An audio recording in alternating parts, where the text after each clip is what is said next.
Fala galera, eu sou o Wallace Ferrari e hoje iniciamos no Aventuras na História, uma série especial sobre seitas. Toda semana contaremos uma saga diferente de um grupo de pessoas que entrou para os livros diante da excentricidade.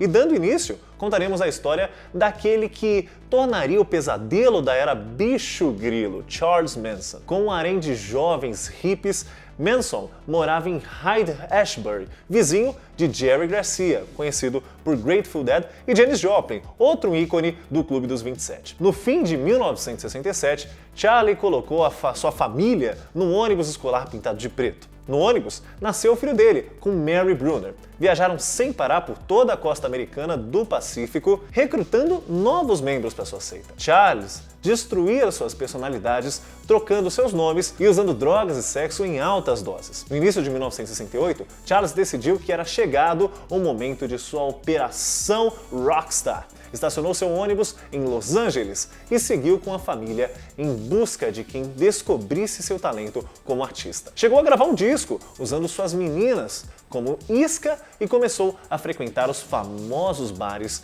de Hollywood. Em março, entrou com a família na mansão de Dennis Wilson, um dos membros do Beach Boys, outra banda de sucesso na época, e na Sunset Boulevard, um dos endereços mais badalados da cidade de Los Angeles. Alguns dos empresários ficaram impressionados com as possibilidades comerciais daquela trupe de meninas e daquele rapaz barbudo no centro. Mas os maus modos do candidato a astro assustavam. Enquanto esperava pela fama, Manson levou sua turma para o rancho Spahn, na periferia de Los Angeles.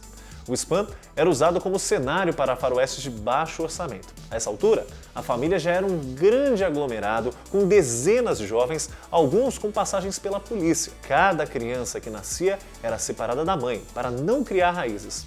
Documentos de entidades eram destruídos e todos eram obrigados a trocar seus nomes. Ninguém podia comer antes de Charles Manson. Ele gravou mais um disco. Segundo seu produtor, a fita foi apagada pois as vibrações não eram deste mundo. Manson não desistiu. Quanto mais esperava o contrato, mais agressivo ficava. Gangues de motoqueiros eram atraídas pelo sexo fácil com garotas e logo Spahn virou um foco de doenças venéreas. Essa história ganharia um contorno ainda mais bizarro. No início de 1969, Charlie cruzou o olhar com uma lenda e loura jovem atriz em ascensão em Hollywood. Foi apenas um segundo, mas o destino dos dois já estava ligado. O nome da atriz era Sharon Tate, na época casada com o diretor polonês Roman Polanski. As estrelas eram estrelas obrigatórias na maioria das festas de Hollywood e no início de 1969, Polanski foi preparar sua próxima produção na Europa. A mansão de Terry Melcher, em Cielo Drive, foi alugada para que Sharon passasse na gravidez na companhia de amigos fiéis dela. E foi assim que a situação atingiu a tragédia. Ouvindo o célebre álbum branco dos Beatles, Manson desenvolveu seu evangelho de racismo e violência, acreditando ter o aval de Paul, John, Ringo e George, a tal chamada Helter Skelter. A viagem era mais ou menos o seguinte: como no Apocalipse, haveria 4 anjos que seriam o Beatles nessa referência, aos quais se juntaria o 5º, Manson. Quando eles estivessem juntos, começaria a seita Helter Skelter, uma guerra civil em que brancos e negros se matariam, tendo os negros como os principais rivais. Enquanto isso, Charlie e sua turma esperariam no fundo do poço, ou se não, como ele gostava de dizer, o poço sem fundo. Quando tudo terminasse, eles sairiam do buraco para herdar a terra. E nesse clima de paranoia maluca foi crescendo a Spahn. A primeira vítima foi o professor de música Gary Hinman, vizinho e incentivador da família. Depois de tomarem-lhe o dinheiro, ele teve a orelha arrancada e sangrou até falecer. Em seguida, um funcionário do lugar, Donald Gia, que ousou desafiar as ordens de Charlie, também acabou morto, esquartejado.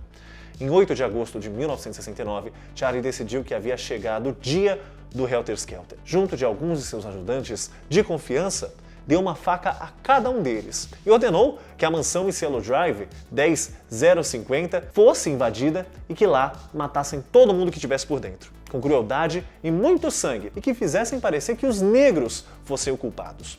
No início da madrugada do dia 9, o grupo chegou à mansão, cortou os fios de telefone e pulou o portão. A primeira vítima foi Steven Parent. Parent tentou vender um rádio-relógio ao caseiro e estava de saída quando cruzou com o bando de Charles Manson, levando um tiro por estar no lugar errado na hora errada. A seguir, os assassinos entraram pelos fundos e renderam seus 4 ocupantes, o que seguiu de uma forma muito trágica, muito violenta. Quando a empregada chegou na manhã seguinte, encontrou o casal de amigos Abigail Folder, herdeira de um império de café, e o polonês Wojtek Frykowski, escritor, estavam juntos, caídos na piscina ensanguentados. Abigail tinha o vestido completamente empapado de sangue e Frykowski, amigo do Polanski, tinha levado 2 tiros na cabeça, além de uma série de facadas. Na sala, o ambiente ainda era mais macabro. Por lá, com uma toalha cobrindo a cabeça, estava um dos mais prestigiados cabeleireiros da capital do cinema, Jay Sebring. Uma corda enrolada em seu pescoço passava por uma viga no teto e enfocava na outra ponta Sharon Tate. Na manhã seguinte, Hollywood estava em pânico e os boatos começaram a surgir. Alguns falavam de acerto de contas entre traficantes, outros de um ritual de sexo e satanismo com um final trágico, mas enquanto isso, no rancho Spahn, Charles decretou o segundo dia do chamado Helter Skelter. Foi no dia 10. Ele foi pessoalmente com seus comandados e escolheu, meio ao acaso, a residência do casal LaBianca. Ele entrou sozinho, amarrou os dois, saiu e chamou seus comandados para completarem o serviço. Rosemary LaBianca foi esfaqueada 41 vezes na própria cama. Impune, Charlie e sua família haviam partido nos seus bugs para o deserto em busca do chamado Poço Sem Fundo. Alguns deles acabaram presos sem querer numa batida policial que ocorreu pouco depois dos crimes, principalmente pelo roubo de carro que houve desse bug. Denunciado por seus amigos, Manson foi encontrado escondido debaixo de uma pia e se entregou sem oferecer qualquer tipo de resistência. Ninguém suspeitava que seus crimes eram muito maiores. Quando Susan Atkins, uma das mais fiéis seguidoras de Charlie, ficou íntima de um colega de cela. Ela confessou ao colega de cela rindo que entrou em êxtase enquanto esfaqueava Sharon Tate. O quebra-cabeça começou então a ser montado calmamente. E o mais difícil de incriminar foi justamente Manson, já que ele matava basicamente por controle remoto, conduzindo as pessoas.